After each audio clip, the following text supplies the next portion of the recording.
সুপ্রিয় শিক্ষার্থীবৃন্দ, আসসালামু আলাইকুম। আমি সাগুপ্তা ম্যাডাম পল্লবী মহিলা ডিগ্রি কলেজ থেকে তোমাদেরকে আমার ক্লাসরুমে জানাই শুভেচ্ছা ও স্বাগত। আমরা বেশ কিছুদিন ছুটির পরে আবার আজকে ক্লাস শুরু করতে যাচ্ছি। আজকে আমরা আরেকটি নতুন অধ্যায় নিয়ে তোমাদের সাথে আলোচনা করব। আজকে আমি চতুর্থ অধ্যায় নিয়ে আলোচনা করব। চতুর্থ অধ্যায়ের বিষয়বস্তু হচ্ছে সমাজবিজ্ঞানের মৌল প্রত্যয়, বেসিক কনসেপ্ট অফ সোশিওলজি। আমরা সমাজে বাস করি।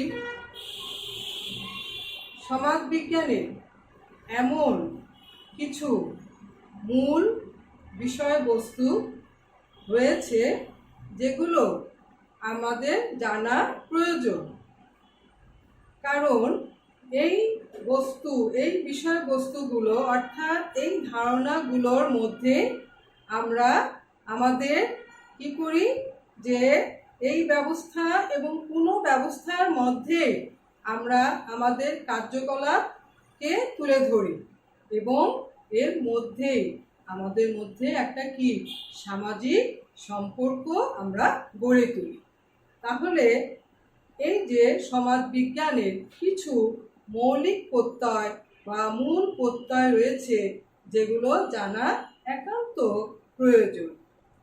প্রত্যেকটি সামাজিক বিজ্ঞানেরই কিন্তু এরকম কিছু মৌল প্রত্যয় রয়েছে, যেমন রাষ্ট্রবিজ্ঞানের রাষ্ট্র, নাগরিক, সরকার, সংবিধান, তেমনি অর্থনীতি, ভোগ, সঞ্চয়, পুঁজি, বিনিয়োগ, তেমনি সমাজ বিজ্ঞানের মূল প্রত্যয়গুলো হচ্ছে কি সমাজ, সম্প্রদায়, সংঘ, প্রতিষ্ঠান, দল, সংস্কৃতি, সভ্যতা, বিভিন্ন প্রত্যয়।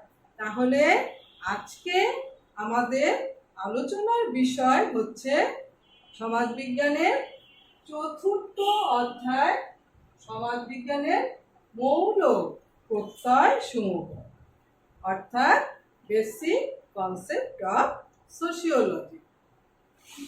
তো আমরা আজকে এই যে সমাজবিজ্ঞানের মূল বা মৌলিক যে প্রত্যয় বা ধারণা বা কনসেপ্ট, আমরা প্রথমে সমাজ সম্পর্কে আলোচনা করব। সমাজ সম্পর্কে আলোচনা করব।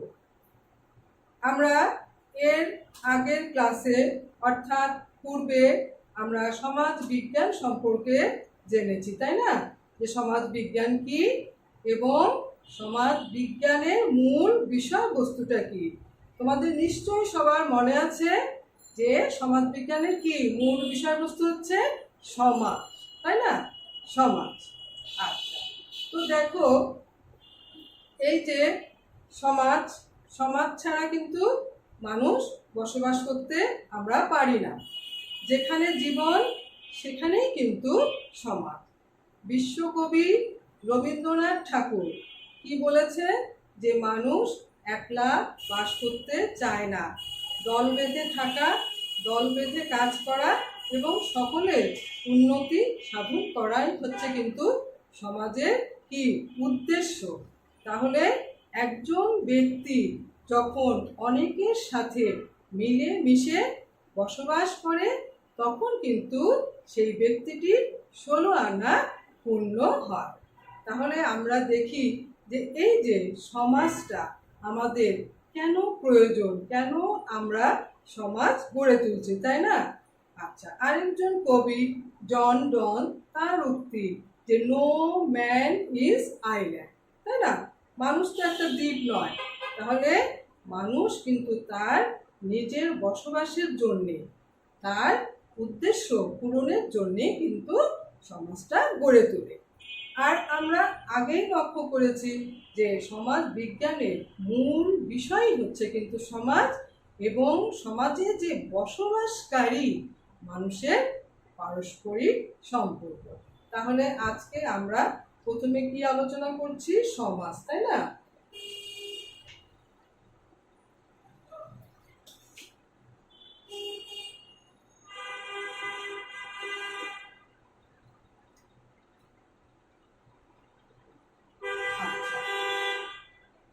তাহলে এই সমাজ এর ইংরেজি প্রতিশব্দ হচ্ছে সোসাইটি। সমাজ বলতে তাহলে আমরা কি বুঝছি? যে যখন মানুষ পারস্পরিক সম্পর্কের ভিত্তিতে তাদের উদ্দেশ্য সাধনের জন্যে তারা সংগঠিত হয়, তখনই কিন্তু সমাজটা গঠিত হয়। আমরা এবার যে বিষয়টা, যে সমাজের মধ্যে রয়েছে পারস্পরিক ভিত্তি, পারস্পরিক ভিত্তি, পারস্পরিক সহযোগিতা, পারস্পরিক সহমর্মিতা। তাহলে সমাজ গঠনের পেছনে রয়েছে পারস্পরিক সম্পর্ক, এবং সেই বিষয়টা হচ্ছে যে আমরা আমাদের উদ্দেশ্য সাধনের জন্যে সংঘবদ্ধ হয়ে সমাজটা গঠন করি। সমাজবিজ্ঞানী জিসবার্গ, এবার আমরা আসো এই সমাজ সম্পর্কে কিছু সমাজবিজ্ঞানীর সংজ্ঞা নিয়ে আলোচনা করব। সমাজবিজ্ঞানী জিসবার্গ তার ফান্ডামেন্টাল অফ সোশিওলজি গ্রন্থে তিনি কি বলেছেন? যে আমরা সমাজ হচ্ছে সামাজিক সম্পর্কের জাল। সমাজ হচ্ছে সামাজিক সম্পর্কের জাল, যে সম্পর্কের দ্বারা একজন ব্যক্তি তার সঙ্গী প্রিয় হয়ে ওঠে, তাই না? অর্থাৎ বন্ধুত্ব লাভ করে। তাহলে আমরা দেখলাম যে সমাজবিজ্ঞানী জিসবার্গ। আচ্ছা, এবার আসি আমরা সমাজ বিজ্ঞানী ম্যাকাইভার। সমাজবিজ্ঞানী ম্যাকাইভার তার সোসাইটি অ্যানালাইসিস অ্যান্ড ইন্ট্রোডাকশন গ্রন্থে তিনি বলেন, যেসব সামাজিক সম্পর্কের মধ্যে আমরা জীবন ধারণ করি তাদের সংগঠিত রূপই হচ্ছে সমাজ। আমরা যেসব সামাজিক সম্পর্কের মধ্যে জীবন ধারণ করি তাদের সংগঠিত রূপই হচ্ছে সমাজ। তাহলে আমরা দুজন সমাজবিজ্ঞানী, জিসবার্গ এবং ম্যাকাইভার। আচ্ছা, আমরা ম্যাকাইভারের সংজ্ঞা নিয়ে আর একটু বিস্তারিত আলোচনা করব। সমাজবিজ্ঞানী ম্যাকাইভার তিনি সমাজ সম্পর্কে আরও বলেন যে সমাজ অর্থ হচ্ছে সহযোগিতা। সমাজ অর্থ সহযোগিতা। সমাজে যেমন সহযোগিতা রয়েছে, তেমনি পাশাপাশি কিন্তু দ্বন্দ্ব এবং প্রতিযোগিতা রয়েছে। ম্যাকাইভার তার সংজ্ঞায় তিনি আরও বলেন যে সমাজ সম্পর্কে, যে সমাজের মধ্যে যেমন রয়েছে সহযোগিতা, তেমনি রয়েছে দ্বন্দ্ব এবং প্রতিযোগিতা। তিনি আরও কি বলেন? যে এই যে মানুষের যে সামাজিক যে সম্পর্ক, যে ধারা, সেটা কিন্তু ঢেউয়ের মতো, অর্থাৎ সর্বদা পরিবর্তনশীল। ঠিক আছে, তোমরা বুঝতে পারছো যে সমাজবিজ্ঞানী ম্যাকাইভার তিনি কিন্তু সমাজ সম্পর্কে বেশ বিস্তারিত আলোচনা করেছে।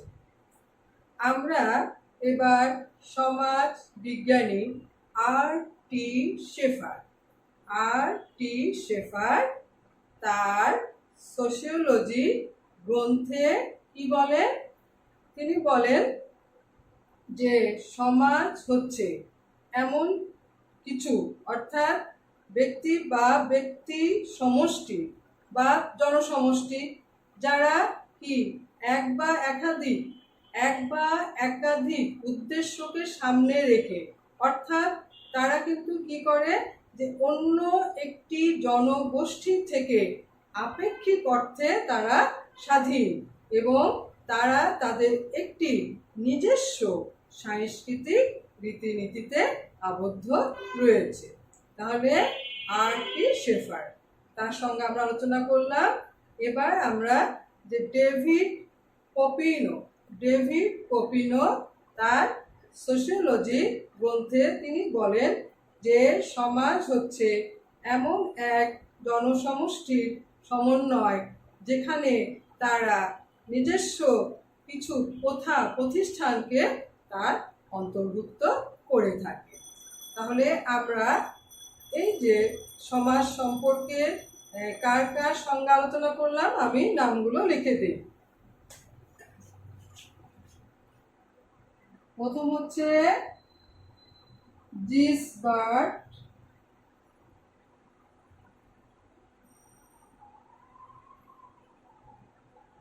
দুই সমাজবিজ্ঞানী ম্যাকাইভার,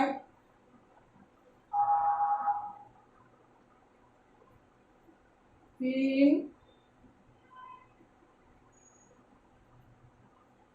আর.টি.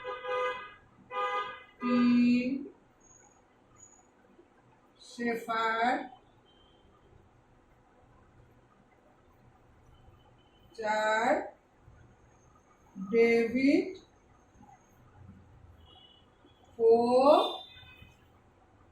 পপিনো।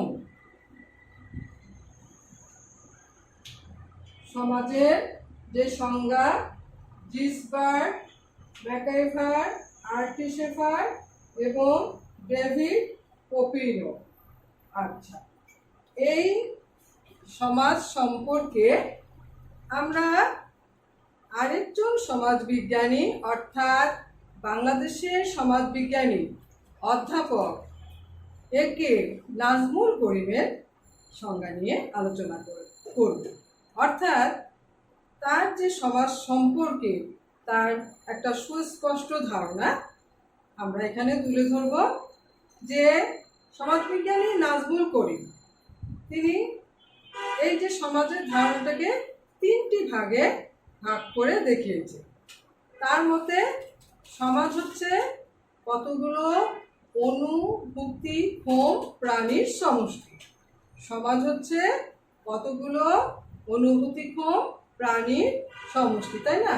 অর্থাৎ যাদের মধ্যেই অনুভূতি রয়েছে তাদেরকে নিয়ে কিন্তু সমাজ গড়ে ওঠে।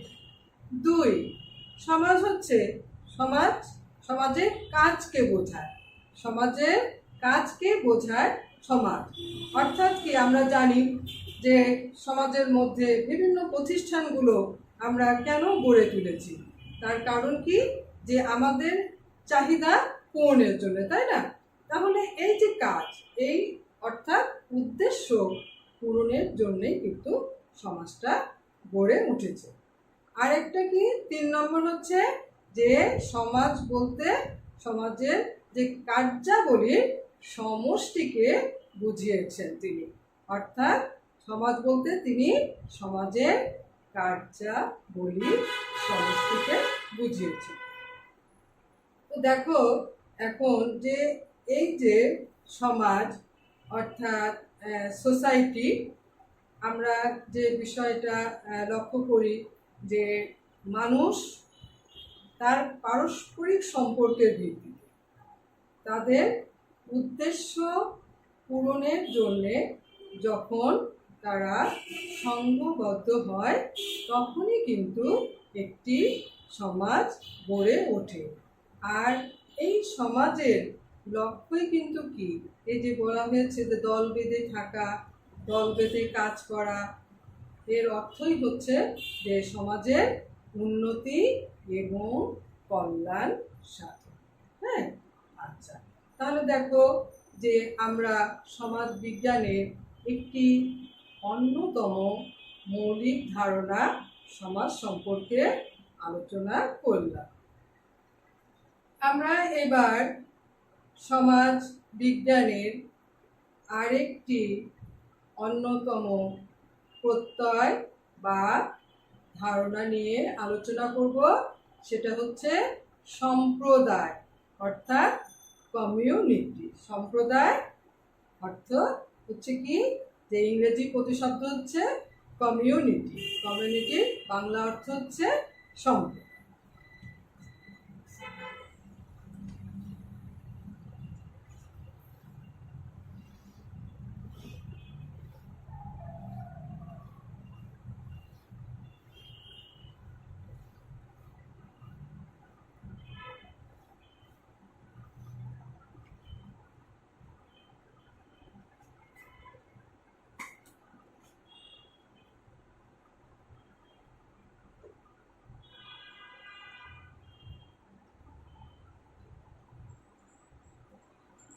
সম্প্রদায়,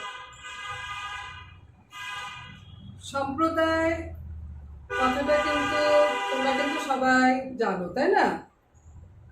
যে সম্প্রদায় কিন্তু সমাজের মধ্যেই কিন্তু গড়ে ওঠে। সম্প্রদায় সমাজের মধ্যেই গড়ে ওঠে। তাহলে সম্প্রদায় হচ্ছে সেই জনগোষ্ঠী যাদের একই স্বার্থ, একই অনুভূতি, একই ধরনের আচার ব্যবহার রীতিনীতিতে প্রণোদিত হয়ে তারা কি সাধারণ জীবনে অংশগ্রহণ করে থাকে। অর্থাৎ আমরা এই যে বিষয়টা তোমরা নিশ্চয়ই বুঝতে পারছো যে সম্প্রদায় আমরা কিন্তু জানি, তাই না? যে আমাদের মুসলিম সম্প্রদায়, হিন্দু সম্প্রদায়, খ্রিস্টান সম্প্রদায়, বৌদ্ধ সম্প্রদায়, এভাবে কিন্তু এটা বৃহৎ আকারে। তারপরে কিন্তু আবার ছোট আকারে, যেমন শহর, গ্রাম, জাতি, উপজাতি, যে বিভিন্নভাবে কিন্তু আসলে সম্প্রদায়গুলোকে কি ব্যাখ্যা করা হয়ে থাকে। তাহলে আমরা যে বিষয়টা, যে সম্প্রদায়, সম্প্রদায় হচ্ছে এমন এক জনসমষ্টি যাদের একই স্বার্থ, একই অনুভূতি, একই ধরনের আচার ব্যবহার, প্রথা, প্রতিষ্ঠান এবং রীতিনীতিতে তারা কিন্তু আবদ্ধ থাকে। হ্যাঁ, এটা আমাদের কি, যে সম্প্রদায়ের সাধারণ সংজ্ঞা। এবার আমরা আসব সম্প্রদায় সম্পর্কে বিভিন্ন সমাজবিজ্ঞানীদের সংজ্ঞা নিয়ে। সমাজবিজ্ঞানী ম্যাকাইভার, সমাজবিজ্ঞানী ম্যাকাইভার ও পেস তিনি সম্প্রদায়ের সংজ্ঞা দিতে গিয়ে বলেছেন যে সম্প্রদায় হচ্ছে সেই জনসমষ্টি, অর্থাৎ সম্প্রদায়ের অন্তর্ভুক্ত অধিবাসীরা তারা কোনো বিশেষ স্বার্থের অংশীদার না হয়ে তারা তাদের জীবনের সাধারণ এবং মৌলিক চাহিদাগুলো পূরণের জন্যে একত্রিত হয়ে বসবাস করে। বা কি আমরা বলতে পারি যে সম্প্রদায় হচ্ছে সেই জনসমষ্টি যারা সাধারণ জীবনে মৌলিক চাহিদাগুলো পূরণের জন্যে তারা কি সমজাতীয় জীবন নির্বাহ করে থাকে। ম্যাকাইভার বলেন যে সম্প্রদায়ের সম্পর্কে, হ্যাঁ, any area of common life, তোমার life, town or village, district or country or even wider area। অর্থাৎ আমাদের সম্প্রদায় ছোট বা বড় সব ধরনেরই হতে পারে। তাহলে আমরা সমাজবিজ্ঞানী ম্যাকাইভারের যে সংজ্ঞাটা দেখলাম। সমাজবিজ্ঞানী আমাদের, এবার আমরা আলোচনা করব সমাজবিজ্ঞানী অ্যারিস্টটল। অ্যারিস্টটল তিনি কি বলছেন, যে সম্প্রদায়টা স্বতঃস্ফূর্তভাবে গড়ে ওঠে। অর্থাৎ মানুষের যে জীবনযাত্রা, তাই না, যে আমরা কিন্তু স্বাভাবিকভাবেই, যেমন আমাদের উদ্দেশ্য পূরণের জন্য আমরা কিন্তু সমাজটা গড়ে তুলেছি। ঠিক তেমনি সম্প্রদায় অর্থাৎ অ্যারিস্টটল বলেন যে সম্প্রদায়টা কি স্বাভাবিকভাবে অর্থাৎ স্বতঃস্ফূর্তভাবে গড়ে উঠেছে। এবার আমরা কিংসলে ডেভিস তার সংজ্ঞা অনুযায়ী যে সম্প্রদায় হচ্ছে এমন এক জনসমষ্টি যারা একই ধরনের রীতিনীতিতে আবদ্ধ থাকে। কিংসলে ডেভিস তিনি বলেন যে সম্প্রদায় হচ্ছে এমন এক জনসমষ্টি যারা একই ধরনের রীতিনীতিতে আবদ্ধ থাকে। সমাজবিজ্ঞানী অকবার্ন ও নিমকক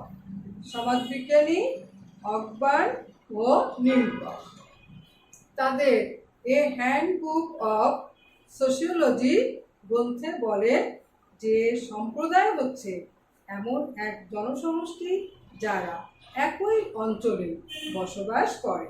তাহলে আমরা এই যে সম্প্রদায় সম্পর্কে যে বিভিন্ন সমাজবিজ্ঞানীদের সংজ্ঞাগুলো লিখলাম, তা আমরা সমাজবিজ্ঞানীদের নামগুলো একটু দেখে নিই।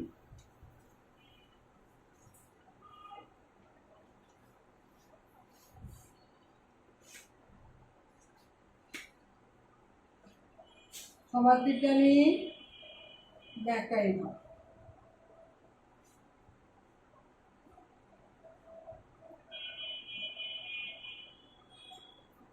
দুই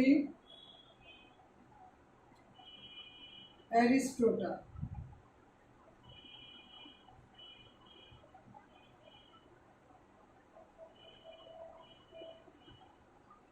তিন কিংসলে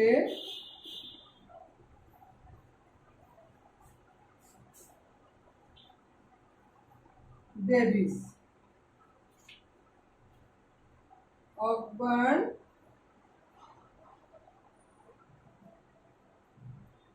ও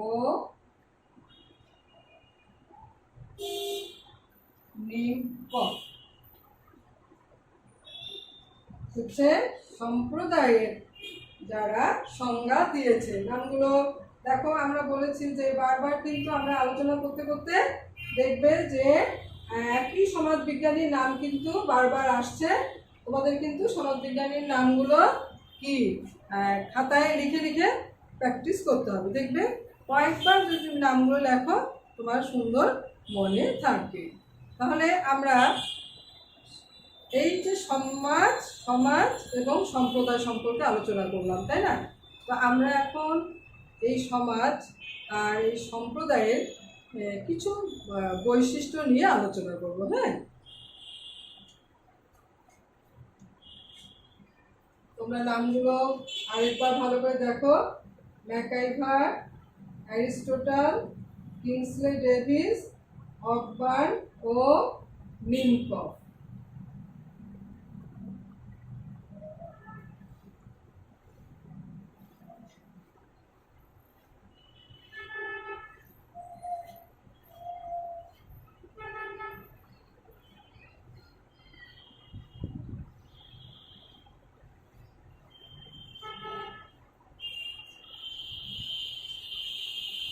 আচ্ছা, এখন আমি এই যে সমাজ সম্পর্কে আলোচনা করলাম আগে, তো সমাজের কিছু যে বৈশিষ্ট্য সেটা নিয়ে এখন আলোচনা করব। যে প্রথমে আমি এই সমাজবিজ্ঞানী ম্যাকাইভার তিনি সমাজের 4টি বৈশিষ্ট্যের কথা উল্লেখ করেছেন। এক হচ্ছে সমগোত্রীয়তা, দুই বিভিন্নতা, তিন পারস্পরিক নির্ভরশীলতা, চার হচ্ছে সহযোগিতা। তাহলে একটু লক্ষ্য করো যে সমাজ বিজ্ঞানী ম্যাকাইভার যে সমাজের বৈশিষ্ট্য, হ্যাঁ, আমরা এখন সমাজের বৈশিষ্ট্য নিয়ে আলোচনা করছি।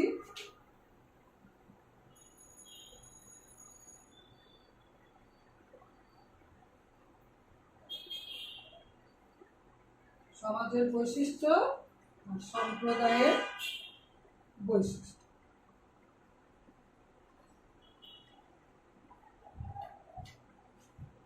আচ্ছা, তাহলে কি যে ম্যাকাইভার তিনি সমাজের 4টি বৈশিষ্ট্যের কথা বলেছেন।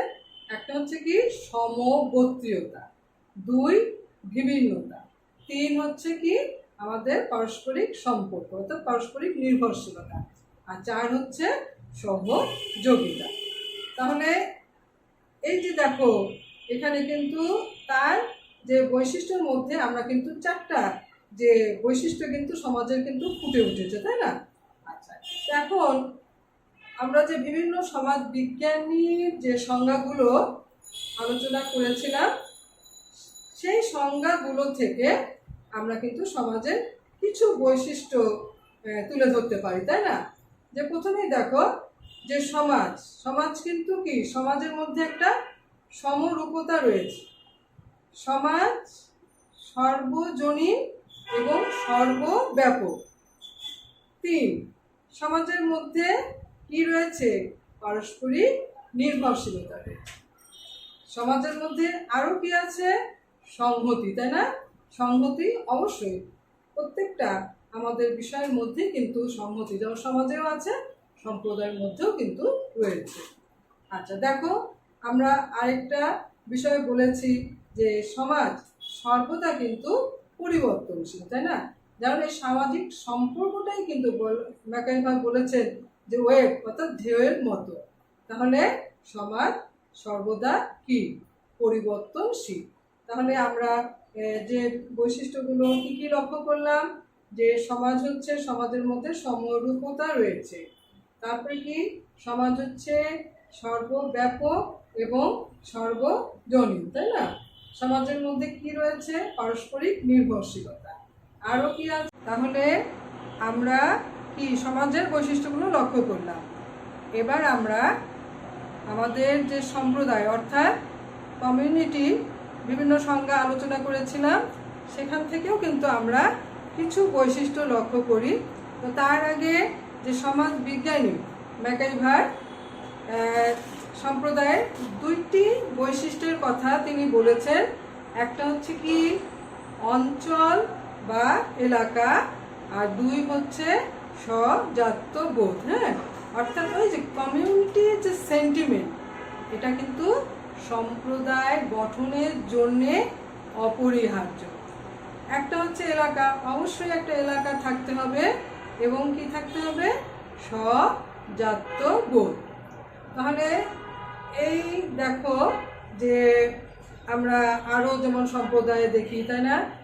তাঁতি সম্প্রদায়, জেলে সম্প্রদায়, বেদে সম্প্রদায়, এভাবে কিন্তু দেখো যে তারা কিন্তু কি করে, তারা কিন্তু একই ধরনের আচার আচরণ রীতিনীতি কিন্তু তাদের মধ্যে কিন্তু রয়েছে। হ্যাঁ, আচ্ছা তো দেখো তাহলে আমরা এই বিভিন্ন সংজ্ঞার আলোকে সম্প্রদায়ের মধ্যে কি বৈশিষ্ট্য দেখতে পাই? যে সম্প্রদায় একটি স্থায়ী সংগঠন। আচ্ছা, সম্প্রদায়ের মধ্যে কি স্বজাত্যবোধ অবশ্যই থাকতে হবে। তারপরে কি থাকতে হবে? তোমার যে আমাদের যে অনুভূতি, হ্যাঁ, যে কমিউনিটি যে সেন্টিমেন্ট এটা কিন্তু থাকতে হবে।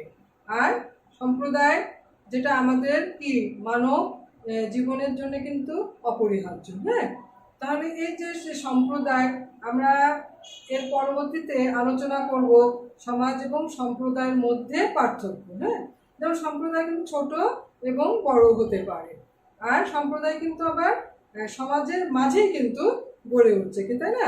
সেজন্য দেখা যায় সম্প্রদায় সমাজ কিন্তু বৃহৎ ব্যাপক, আর সম্প্রদায় কিন্তু সমাজের মধ্যেই গড়ে ওঠা একটি স্থায়ী সংগঠন। আচ্ছা, তাহলে কি আমরা ম্যাকাইভারের আলোচনা থেকে কিন্তু দেখো যে সম্প্রদায়ের কয়টা ভিত্তি, এটা কিন্তু একটা ইম্পর্টেন্ট প্রশ্ন। যে সম্প্রদায়ের ভিত্তি হচ্ছে 2টো, একটি হচ্ছে অঞ্চল বা এলাকা, আর একটা হচ্ছে কি সম্প্রদায়গত মানসিকতা, হ্যাঁ, কমিউনিটি সেন্টিমেন্ট। এই 2টো বিষয় থাকতে হবে, তাই না, সম্প্রদায়।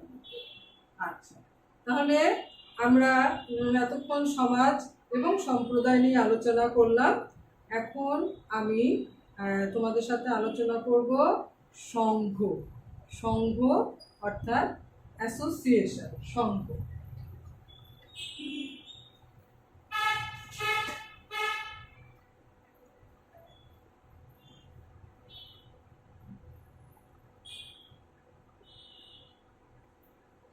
সংঘ অর্থাৎ কি? অ্যাসোসিয়েশন। সমাজ, সোসাইটি, সম্প্রদায়, কমিউনিটি, আর সংঘ হচ্ছে অ্যাসোসিয়েশন। অ্যাসোসিয়েশনটা আমরা কিন্তু কি আমাদের কিছু উদ্দেশ্য সাধনের জন্য, তাই না? এক বা একাধিক উদ্দেশ্য সাধনের জন্যেই কিন্তু আমরা কিন্তু আমাদের এই সমাজের মধ্যেই কিন্তু কি সংঘটা গড়ে তুলি, তাই না? তার কারণ কি, এই সংঘটা গড়েই তুলি কিন্তু আমরা আমাদের নিজেদের কি প্রয়োজনে, তাই না? নিজেদের উদ্দেশ্য সাধনের জন্য এবং সর্বোপরি মানুষের কল্যাণের জন্যই কিন্তু, এবং সমাজের উন্নতির জন্য। তাহলে আমরা কি দেখি যে এই যে সংঘ অর্থাৎ অ্যাসোসিয়েশনটা কি বলতে আমরা কি বুঝি? হ্যাঁ, সংঘ বলতে আমরা কি বুঝি? সংঘ হচ্ছে দুই বা ততোধিক ব্যক্তির সমষ্টি যারা এক বা একাধিক উদ্দেশ্যকে সামনে রেখে তাদের সম্মিলিত প্রচেষ্টার মাধ্যমে একত্রিত হয়ে থাকে। আর এই সংঘটা কিন্তু পরিচালিত হয় কিন্তু নিয়মতান্ত্রিকভাবে। আর এই অ্যাসোসিয়েশনের জন্য কিন্তু নিয়ম বিধি কিন্তু রয়েছে, হ্যাঁ, যেটা কিন্তু সমাজ কর্তৃক স্বীকৃত। তাহলে আমরা দেখি যে সংঘ হচ্ছে এমন একটি সংগঠন যেখানে দুই বা ততোধিক বা এক বা একাধিক উদ্দেশ্য সাধনের জন্যে মিলিত জনসমষ্টি হচ্ছে কি আমাদের সংঘ। হ্যাঁ, আচ্ছা, যেমন মনে করো শিক্ষক সমিতি, তাই না? শিক্ষক সংঘ, ট্রেড ইউনিয়ন, রাজনৈতিক দল, তারপর আমাদের স্কুল, কলেজ, বিশ্ববিদ্যালয়, বিভিন্ন ধরনের যে সংঘগুলো রয়েছে সেটা কেন আমাদের সমাজে গড়ে উঠেছে? আমাদেরই মঙ্গলের এবং উন্নতির জন্য। হ্যাঁ, আচ্ছা, তো দেখো এই যে সংঘ সম্পর্কে আমরা এখন আলোচনা করব যে সমাজবিজ্ঞানী ম্যাকাইভার। সমাজবিজ্ঞানী ম্যাকাইভার তিনি কি বলছেন যে সংঘ হচ্ছে কতিপয় ব্যক্তির সমষ্টি যারা কিছু উদ্দেশ্যকে সামনে রেখে সংগঠিত হয়েছে। কিছু উদ্দেশ্যকে সামনে রেখে সংগঠিত ব্যক্তির সমষ্টি হচ্ছে কিন্তু সংঘ। তাহলে আমরা এটা লিখি,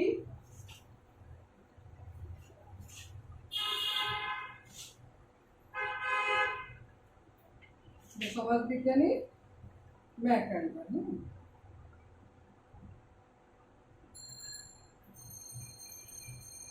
তার সংজ্ঞাটা এখানে দিলাম যে কিছু উদ্দেশ্য, এক বা একাধিক উদ্দেশ্যকে সামনে রেখে যখন দুই বা ততোধিক ব্যক্তির যে একটা সমষ্টি গড়ে ওঠে তখন তাকে সংঘ বলা হয়ে থাকে। আচ্ছা, এখন আমরা এই সংঘের, হ্যাঁ, এই অ্যাসোসিয়েশনের কিছু বৈশিষ্ট্য আলোচনা করব। যে সংঘ হচ্ছে কি, যে প্রথমতই এই সংঘের প্রয়োজন হচ্ছে কি জনগোষ্ঠীর অপরিহার্যতা। জনগোষ্ঠীর অপরিহার্যতা। সংঘ হচ্ছে কিন্তু একটা কি অস্থায়ী সংগঠন। হ্যাঁ, এটা গড়ে উঠে তোমার স্থায়ী থাকতে পারে, আবার অস্থায়ীও কিন্তু হতে পারে, কারণ সেজন্যই বলা হয় যে সংঘ হচ্ছে ক্ষণস্থায়ী। এটা যেমন গড়েও তোলা যায় তেমনি কিন্তু আবার ভাঙাও যায়। আচ্ছা, সংঘের এই সদস্য সংখ্যা কিন্তু একটা সীমিত আকারে থাকে। আবার ব্যাপক আকারেও থাকে। তবে এর সদস্য সংখ্যা কিন্তু একটা নির্দিষ্ট সংখ্যকই হয়ে থাকে। হ্যাঁ, যে সংঘের সদস্যপদ কি, যে একটা নির্দিষ্ট আকারে থাকে। আচ্ছা, সংঘের মধ্যে আরো কি প্রয়োজন, যে সংঘের মধ্যে কিন্তু নিয়ম কানুন আমাদের থাকতে হবে। হ্যাঁ, যে সংঘের মধ্যে নিয়ম কানুন থাকতে হবে, অর্থাৎ সংঘটা পরিচালিত হবে নিয়মতান্ত্রিক ভাবে। তাহলে আমরা সমাজ, সম্প্রদায় এবং সংঘ নিয়ে আলোচনা করলাম। এবার আমি তোমাদের সাথে আর একটা ধারণা নিয়ে আলোচনা করি, যে সংস্কৃতি।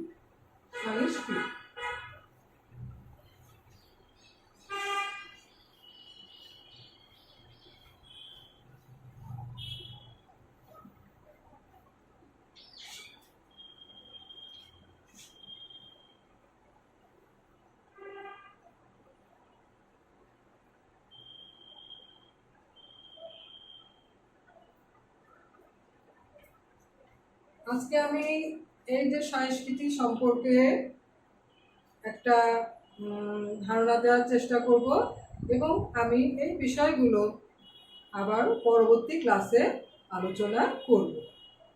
সংস্কৃতি সংস্কৃতি প্রত্যয়টি, অর্থাৎ সংস্কৃতির ইংরেজি প্রতিশব্দ কি, কালচার, তাই না? সংস্কৃতির প্রতিশব্দ হচ্ছে, ইংরেজি প্রতিশব্দ হচ্ছে কালচার।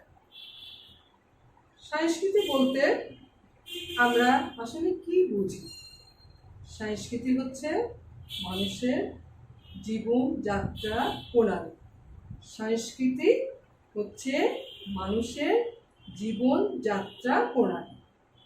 দেখো, এক সময় মানুষ অসহায় অবস্থায় কিন্তু ছিল, এবং এই অসহায় অবস্থায় তার যে প্রাকৃতিক যে প্রতিকূল অবস্থা কাটিয়ে ওঠার জন্যে কিন্তু এক সময় মানুষ কিন্তু তার নিজের সংস্কৃতি সে কিন্তু নিজেই সৃষ্টি করেছে। তাহলে আমরা কি বলে থাকি, যে culture is the way of life. সংস্কৃতি হচ্ছে মানুষের জীবনযাত্রা প্রণালী। Culture is the way of life. তাহলে মানুষ তার এই প্রতিকূল অবস্থার সাথে যুদ্ধ করে সে কিন্তু একদিন সংস্কৃতিটা গড়ে তোলে। তার কারণ কি, দেখো, এক সময় মানুষ কিন্তু কাঁচা মাংস খেত, তাই না? পরে কিন্তু পরবর্তীতে সে কিন্তু পাথরে পাথর ঘষে আগুন জ্বালিয়ে তার কিন্তু দেখো এই যে একটা সংস্কৃতি, হ্যাঁ, এবং সেটা থেকে কিন্তু সে রন্ধন অর্থাৎ রান্নার পদ্ধতিটা কিন্তু আয়ত্ত করেছে।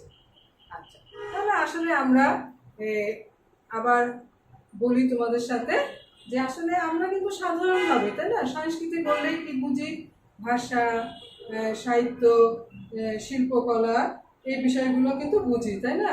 কিন্তু সমাজ বিজ্ঞানের দৃষ্টিতে সংস্কৃতি শব্দটি কি আরো ব্যাপক, তাই না?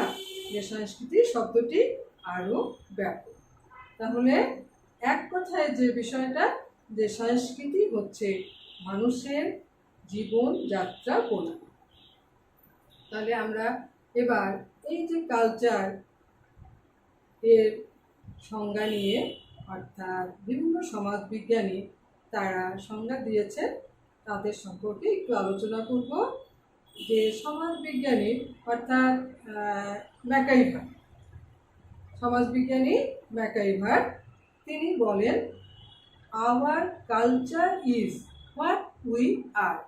Hour culture is what we are, অর্থাৎ আমরা যা তাই আমাদের কিন্তু সংস্কৃতি, তাই না? আর আমরা যেটা অর্জন করি সেটা কিন্তু সভ্যতা। তারপরে ব্রিটিশ নৃবিজ্ঞানী ই.বি. টেইলর, ব্রিটিশ নৃবিজ্ঞানী ই.বি. টেইলর, তিনি এই সংস্কৃতি সম্পর্কে একটি বিশেষ সংজ্ঞা তিনি দান করেছেন। তার মতে যে সংস্কৃতি হচ্ছে মানুষের বিভিন্ন আচার, অনুষ্ঠান, রীতিনীতি, প্রথা, প্রচেষ্টা, হ্যাঁ, যেটা মানসিক জ্ঞান, বিশ্বাস, দক্ষতা, শিল্পকলা প্রভৃতি একজন ব্যক্তি যা সামাজিকভাবে অর্জন করে থাকে, সামাজিকভাবে অর্জন করে থাকে। তাহলে দেখো, এই যে টেইলরের যে সংজ্ঞার মধ্যে একটা বিশেষত্ব আছে, যে টেইলর এই সংস্কৃতির সংজ্ঞা আলোচনা করতে গিয়ে তিনি সংস্কৃতির দুটো দিকে কিন্তু, অর্থাৎ তার অবস্তুগত দিকের কথা বলেছে। আমরা পরবর্তীতে আসছি যে সংস্কৃতিকে আসলে দুটো ভাগে ভাগ করা যায়, একটা হচ্ছে বস্তুগত আর একটি হচ্ছে অবস্তুগত। তো নৃবিজ্ঞানী টেইলরের সংজ্ঞার মধ্যে আমরা অবস্তুগত দিকটাই কিন্তু লক্ষ্য করে থাকি। আচ্ছা, এবার আমরা যে ম্যালিনোস্কি, নৃবিজ্ঞানী ম্যালিনোস্কি, তিনি বলেন যে সংস্কৃতি হচ্ছে মানুষ তার অভাব মোচনের জন্যে যা কিছু সৃষ্টি করেছে বা যা কিছু উদ্ভাবন করেছে তাই হচ্ছে সংস্কৃতি। মানুষ তার অভাব মোচনের জন্যে যা কিছু উদ্ভাবন করেছে তাই হচ্ছে তার সংস্কৃতি। আবার দার্শনিক কান্ট কি বলেন? দার্শনিক কান্ট বলেন যে সংস্কৃতি হচ্ছে মানুষের ভেতরের দিক, সংস্কৃতি হচ্ছে মানুষের ভেতরের দিক। হ্যাঁ, তাহলে আমরা এই সংস্কৃতি সম্পর্কে আবারও পরবর্তী ক্লাসে আলোচনা করব। তা আমি আজকে যে সংস্কৃতির কি কি সংজ্ঞা, কার সংজ্ঞা, সমাজবিজ্ঞানী ম্যাকইভান, আর নৃবিজ্ঞানী ই.বি. টেইলর, আর ম্যালিনোস্কি, সমাজবিজ্ঞানী ম্যালিনোস্কি এবং দার্শনিক কান্ট, তাই না? আচ্ছা, আরেকটি যে বিষয়টা আমি বলতে চাই যে সংস্কৃতির কয়টা দিক? দুটো দিক। এটা তোমরা এখন থেকেই মনে রাখবে। সংস্কৃতির কয়টা দিক? দুটো দিক। কি কি? বস্তুগত এবং অবস্তুগত। হ্যাঁ,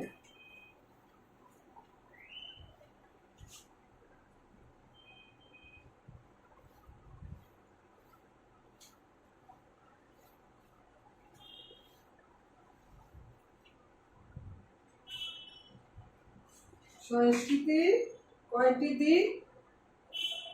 সংস্কৃতির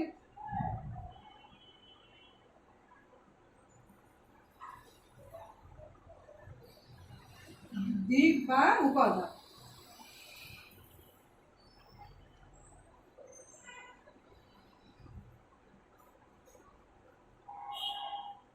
কয়টি?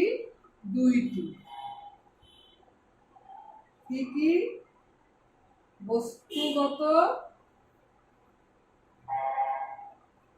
এবং অবস্তুগত।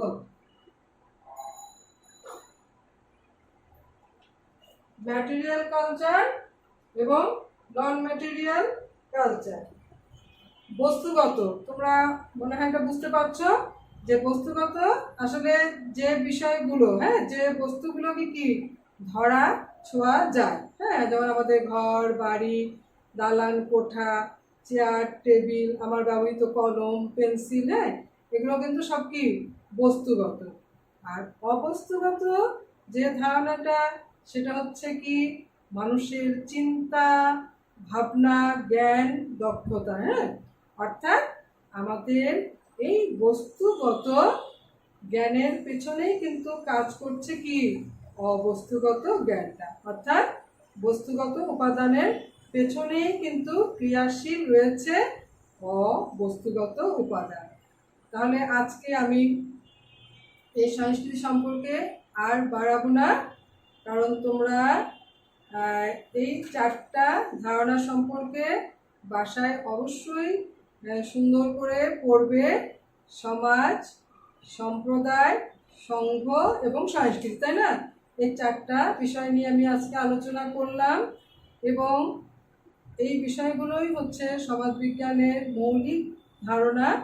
এই জন্যেই আজকে আমি তোমাদের সাথে এই বিষয়গুলো নিয়ে আলোচনা করলাম এবং এই আলোচনার মধ্যে দিয়েই আমি আজকে আমার ক্লাস শেষ করছি। সকলকে ধন্যবাদ জানাই।